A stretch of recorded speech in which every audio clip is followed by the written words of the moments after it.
Actually, it was Zach Melvick. And I'll tell you how. It was Zach Melvick's godfather, Rod Pop, who used to coach actually at Viterbo University. And he's been over there for, my gosh, I want to say maybe 17 years now. And he was over there when Zach Melvick went over to play professionally in Australia. He was in Melbourne, and he was helping Rod with their younger kids, and one of them happened to be Corey. Coach Melvick was playing professionally for the association I played with back home, and he coached me in an under 20 team, and that's how kind of the connection started. And then Coach Melvick obviously he come back here to do his coaching thing, and talked to Coach Leaf about me, and I think it was my senior year. Coach finally saw some footage of me on YouTube, and Zach had been in his ear about me, this Australian kid. And then I guess that's how it started. Thanks to Zach, I wouldn't be here.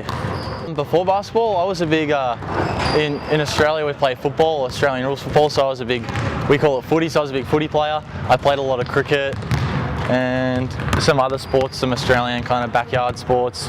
But I didn't pick up basketball till junior year, started junior year of high school, was when I started playing competitively. And I just I loved the game, and I worked hard at it, so I felt like I could go places.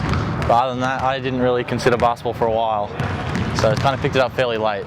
From what I hear, he just climbed up the ladder very, very quickly because of his skill level, and he just bleeds the game, just absolutely loves it. And like he and his folks had said, this was just a great opportunity for him, and I'm really glad to have him on board. He's quite the young man. Corey Jeffs was a redshirt last season, meaning he was a part of the team, could practice and travel, but was not allowed to play in games. How tough was that on Coach Leaf and on Corey? He had a tough time with it at first, as most players do.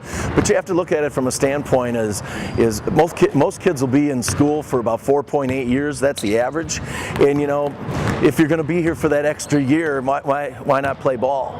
Well, if you're going to play your first year and play a lot of minutes, well, you got to take that into account. But we knew Corey was a little raw, and that it was going to take some time. So it was one of those things where, hey, why waste that year of sitting on a bench when you can, maybe get in there for a few minutes, when you can really learn the trade. And he found out right away it's a much more physical here than on Australia, and so there's a lot of learning curve for him. So he knows it, and it's the best thing that we did.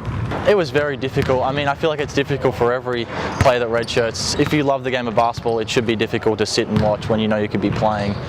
But coming from a different country, it was a bit more difficult because there was no one else redshirting with me. So I was the lone redshirt. And I felt like I come across halfway across the world for a purpose to play basketball, and I wasn't exactly serving my purpose. How does Coach Leaf plan to use Jeffs this season? He could pop into the starting lineup at any time, but right now getting into the game and knocking down threes. And that's going to be a big part of it. Both he and Tim Wagner can really spread the court out. But his ability is to take the ball to the basket as well then. And then, he's a good 6'6", and with shoes on a little bigger than that, so we expect him to get tip outs and rebounds, and that's when he's really been working on, and that strength part comes into play. It's just not totally there yet, but he's not afraid to mix it up, whereas a year ago he was. So to be able to mix it up in there and help us get some boards. What did Jeffs know about the United States and about Minnesota before he came here to play?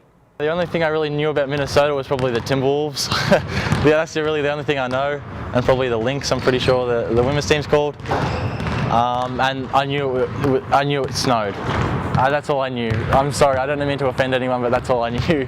There's snow in the mountains, but I never usually travel to the mountains. Usually the temperature in the winter's I'd say 45 to 50 degrees Fahrenheit.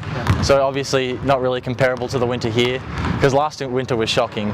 So seeing snow for the first time was quite a fright. Didn't really adapt well at first, but it grows on you. You have no other option. I love the United States. It's a great country, and Minnesota's a great part of the earth, which I never would have expected, considering it's so cold, and I'm not a fan of the cold. But people are really friendly here. Once you get past the weather factor, it's really not a big deal, and it's a great country, so you never know what the future holds.